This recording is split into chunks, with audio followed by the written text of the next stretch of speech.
Class 10th chemistry है, unit 1 chemical equilibrium है, topic 2 है। आज हमने केमिकल इक्विलिब्रियम स्टेट के बारे में पढ़ना है। कल हमने रिवर्सिबल रिएक्शन के बारे में पढ़ा था फर्स्ट टॉपिक में। रिवर्सिबल रिएक्शन में हमने पढ़ा था which proceed in both direction forward and backward and that is represented by double arrow. That mean product again combine to form reactants.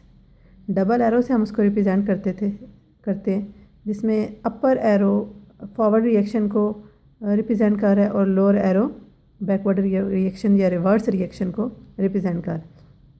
आज हमने केमिकल इक्विलिब्रियम स्टेट को एक्सप्लेन करना है और इसमें वही है आपके पास कि when reactants combine to form products that is called forward reaction and when products combine to form reactant that is called reverse reaction.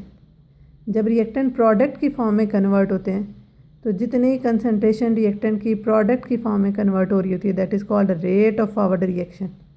और जब प्रोडक्ट वापस रिएक्टेंट की फॉर्म में कन्वर्ट हो रहा होता है तो that is called rate of reverse reaction. तो केमिकल इक्विलिब्रियम स्टेट अटेन कब होती है?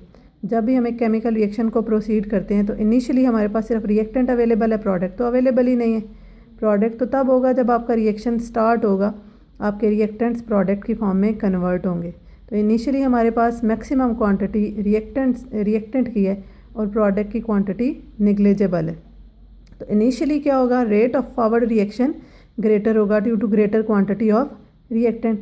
बट आफ्टर सम टाइम आपके पास रिएक्टेंट्स प्रोडक्ट की फॉर्म में कन्वर्ट हो जाता है और जब प्रोडक्ट्स की एक गुड क्वांटिटी अटेन हो जाएगी तो दोबारा वो रिएक्टेंट्स की फॉर्म में कन्वर्ट होना शुरू हो जाते हैं at the same temperature and pressure. तो rate of reverse reaction fast हो जाएगा और rate of forward reaction slow down हो जाएगा। आफ्टर सम टाइम इसके फ़ौरन बाद क्या होता है कि आपके पास रेट ऑफ फॉरवर्ड रिएक्शन और रेट ऑफ रिवर्स रिएक्शन दोनों इक्वलाइज हो जाते हैं।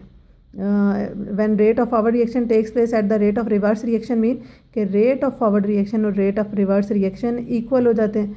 अब इक्वल होने का मतलब क्या है कि ये वो पोजीशन आ जाती है या वो कंडीशन आ जाती है जहाँ पे जितना रिएक्टेंट प्रोडक्ट की फॉर्म में कन्वर्ट होता है उतना ही प्रोडक्ट रिएक्टेंट की फॉर्म में कन्वर्ट हो जाएगा, जिसकी वजह से आपके रिएक्टेंट और प्रोडक्ट की कंपोजिशन कांस्टेंट हो जाएगी। इक्वल नहीं है, कंपोजिशन कांस्टेंट हो जाएगी। दैट में बी इक्वल और अनइक्वल। जो इक्वल भी हो सकती है, अनइक्वल भी हो सकती है, किसी एक की ज़्यादा भी हो सकती है, किसी एक की कम भी हो सकती है और दोनों की इक्वल भी हो सकती है, लेकिन जितनी भी होगी कंपोजिशन कांस्टेंट हो जाएगी। उस स्टेट को हम क्या कहेंगे, chemical equilibrium state. So definition हमारे पास क्या आ गई, when rate of forward reaction takes place at the rate of reverse reaction the composition of the reaction mixture remains constant and that is called chemical equilibrium state. Scientist क्या कहते हैं कि जब इक्विलिब्रियम स्टेट अटेन हो जाती है तो to possibilities exist कर सकती हैं। टू पॉसिबिलिटीज़ कौन सी एग्जिस्ट कर सकती हैं? स्टैटिक इक्विलिब्रियम भी हो सकता है और डायनामिक इक्विलिब्रियम भी हो सकता है। स्टैटिक इक्विलिब्रियम क्या है और डायनामिक इक्विलिब्रियम क्या है? स्टैटिक मीन जो इनएक्टिव है, जो स्टॉप हो जाता है, जो सीज़ हो जाता है, लेकिन ये फिज़िकल फिनोमिनास पे अप्लाई होता है, केमिकल फिनोमिनास पे अप्लाई नहीं हो सकता। तो static equilibrium when reaction ceases to proceed mean reaction stop हो जाता है, वो फर्दर आपके पास रिएक्टेंट प्रोडक्ट या प्रोडक्ट रिएक्टेंट की फॉर्म में कन्वर्ट नहीं हो सकते, लेकिन केमिकल रिएक्शंस पे ये अप्लाई नहीं हो सकता। ये सिर्फ फिज़िकल फिनोमिना है और फिज़िकल फिनोमिनास पे ही अप्लाई हो सकता है। और इसकी एग्जांपल भी हमारे पास क्या है कि अगर एक बिल्डिंग है आपके पास स्टैंडिंग पोजीशन पे वो फॉल डाउन नहीं कर रही तो इसका मतलब क्या है कि उसकी वॉल्स की अपोजिट साइड की वॉल्स की फोर्सेस बैलेंस्ड हैं, जो उसको स्टैंडिंग पोजीशन में रखने के लिए उस पर इक्वल फोर्सेस अप्लाई कर रही हैं। अगर अनइक्वल फोर्सेस होंगी तो आपकी बिल्डिंग जो है वो फॉल डाउन कर जाएगी। बैलेंस्ड फोर्सेस की वजह से आपके पास वो बिल्डिंग स्टैंडिंग पोजीशन पे है, लेकिन एट द स्पॉट उसमें कोई केमिकल रिएक्शन प्रोसीड नहीं हो रहा तो रिएक्शन उसका सीज है, इसलिए हम उसको क्या कंसिडर करेंगे, स्टैटिक इक्विलिब्रियम कंसिडर करेंगे। इसी तरह से सेकंड वन हमारे पास डायनामिक इक्विलिब्रियम है। डायनामिक इक्विलिब्रियम में साइंटिस्ट क्या कहते हैं कि हम ये नहीं कह सकते कि कंपोजिशन कांस्टेंट है तो आपका रिएक्शन स्टॉप ही हो गया है। जब कंपोजिशन कांस्टेंट होती है तो हमारे माइंड में सबसे पहले बात यही आती है कि अब फर्दर रिएक्टेंट प्रोडक्ट या प्रोडक्ट रिएक्टेंट की फॉर्म में कन्वर्ट नहीं हो रहा, लेकिन केमिकल रिएक्शंस में ऐसे नहीं होता, रिएक्शन स्टॉप नहीं होता, बल्कि जितना रिएक्टेंट प्रोडक्ट की फॉर्म में कन्वर्ट हो रहा होता है उतना ही रिएक्टेंट प्रोडक्ट रिएक्टेंट की फॉर्म में कन्वर्ट हो रहा होता है। That mean rate of forward reaction और rate of reverse reaction, rate of forward reaction और रेट ऑफ रिवर्स रिएक्शन दोनों इक्वल हैं, लेकिन ऑपोजिट डायरेक्शन में। ऑपोजिट डायरेक्शन में कैसे? जब रिएक्टेंट प्रोडक्ट की फॉर्म में कन्वर्ट हो रहा है तो ये फॉरवर्ड रिएक्शन है, और जब प्रोडक्ट रिएक्टेंट की फॉर्म में कन्वर्ट हो रहा है तो ये आपका रिवर्स रिएक्शन है। तो दोनों की डायरेक्शन क्या हो गई, ऑपोजिट हो गई। फॉरवर्ड रिएक्शन को हम अपर एरो से रिप्रेजेंट करते हैं और लोअर एरो को हम रिवर्स रिएक्शन से रिप्रेजेंट करते हैं। तो दोनों की डायरेक्शन क्या हो गई आपके पास, ऑपोजिट डायरेक्शन होगी। So dynamic equilibrium exist when reaction does not stop and the rate of forward reaction becomes equal to rate of reverse reaction but takes place in opposite direction. So we say that at dynamic equilibrium rate of forward reaction is equal to rate of reverse reaction. Example है हमारे पास यहाँ पे hydrogen and iodine की, जो हमने initially reversible reaction में भी पढ़ी थी कि हाइड्रोजन गैशियस फॉर्म में अवेलेबल होता है, आयोडीन भी गैशियस फॉर्म में अवेलेबल होती है, but when both combine they converted to hydrogen iodide.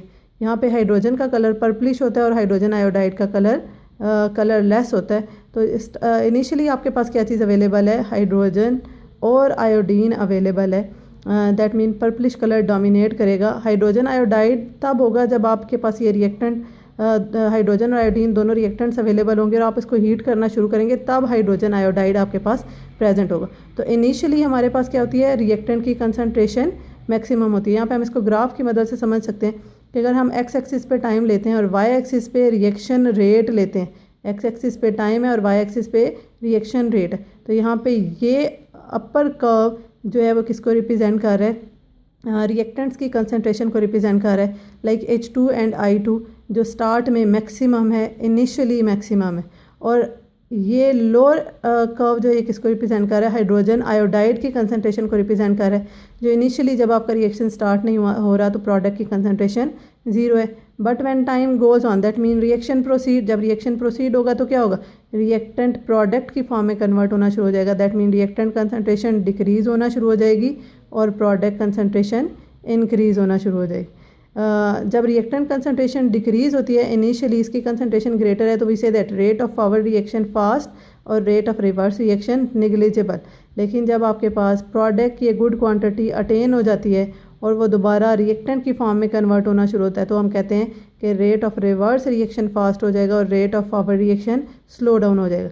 और उसके फ़ौरन बाद एक वो कंडीशन आ जाती है आपके पास जहाँ पे आपकी लाइन स्ट्रेट हो जाती है। लाइन स्ट्रेट किसको शो करिए, डायनामिक इक्विलिब्रियम को। ये डायनामिक इक्विलिब्रियम क्या है, जहाँ पे रेट ऑफ फॉरवर्ड रिएक्शन और रेट ऑफ रिवर्स रिएक्शन दोनों इक्वल हो जाते हैं, इक्वल हो जाते हैं। दैट मीन आपकी कंपोजिशन रिएक्शन मिक्सचर में जितने कंपोनेंट्स प्रेजेंट है, हाइड्रोजन है, आयोडीन है, हाइड्रोजन आयोडाइड है, उसकी कंपोजिशन कांस्टेंट हो जाती है, जो किसको शो कर रही है, डायनामिक इक्विलिब्रियम को शो कर रही है। That mean rate of forward reaction becomes equal to rate of reverse reaction but takes place in opposite direction.